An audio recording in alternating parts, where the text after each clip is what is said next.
Everyone, দেখো আজকে Sunday special কি বানাচ্ছি। আজকে চিকেন ভর্তা বানাবো। তার জন্য তেল দিয়েছি, আমি সরষের তেল দিয়ে করব। একটু জিরে আর কালো জিরা ফোড়ন দিয়েছি। আর চিকেনটাকে আমি সিদ্ধ করে নিয়েছি। দেখো সিদ্ধ করে নিয়েছি। আর একটা মশলা রেডি করেছি। আমি কুচনো পেঁয়াজ দেব না। এই দেখো, পেঁয়াজ, কাঁচা লঙ্কা, রসুন, একটু পোস্ত, টক দই দিয়ে ভালোভাবেই করেছি। এবার এটা দেবো, ভালোভাবে করব।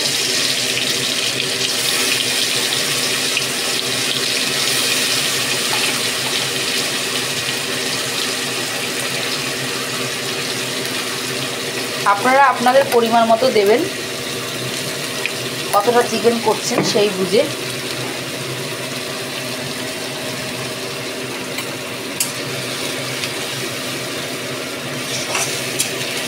আদা, রসুন, পেঁয়াজ, কাঁচা লঙ্কা, পোস্ত আমি একসঙ্গে পেস্ট করে নিয়েছি। আপনারা আলাদা আলাদাও করতে পারেন পোস্তটা আর কালকমরটা। আমার কাছে কাজু ছিল না বলে আমি কাজু দিতে পারিনি।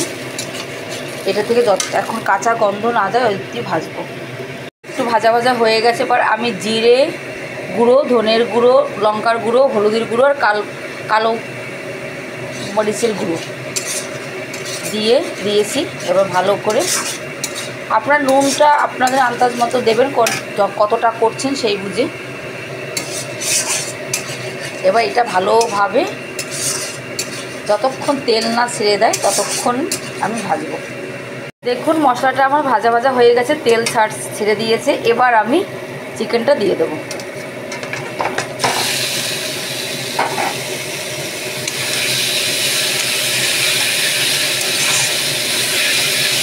ভালোভাবে মিশাবো চিকেনটা। দেখো মশলার সঙ্গে হচ্ছে। এবার যেই সিদ্ধ করা জলটা আমি রেখে দিয়েছিলাম সেটা দিয়ে দেবো।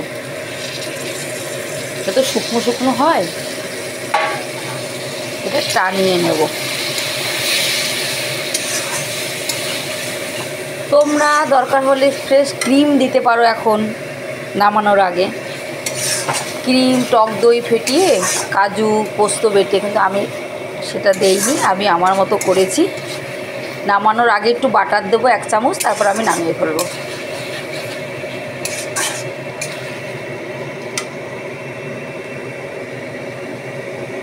দেখুন আমার চিকেন ভর্তাটা হয়ে গেছে।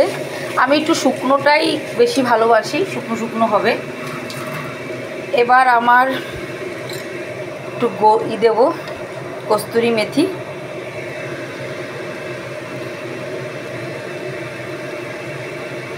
আর ঘরে বানানো ভাজা মশলা করতে হবে। আবার শেষ হয়ে এসছে।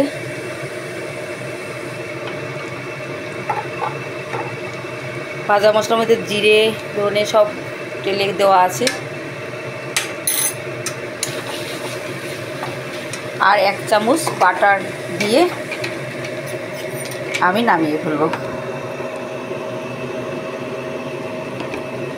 আপনারা টমেটো দিতে পারেন বা সস থাকলে দিতে পারেন, আমি দেইনি। বাটারটা আমি দেব।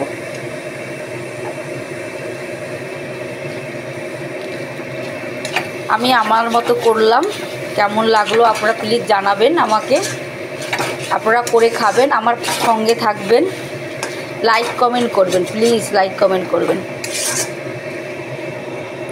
চিকেন ভর্তাটা কেমন হয়েছে?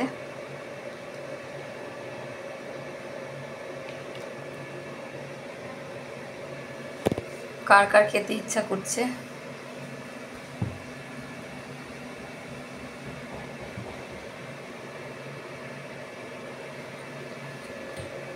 আমার পাশে থেকেও লাইক কমেন্ট করো, প্লিজ লাইক কমেন্ট করো।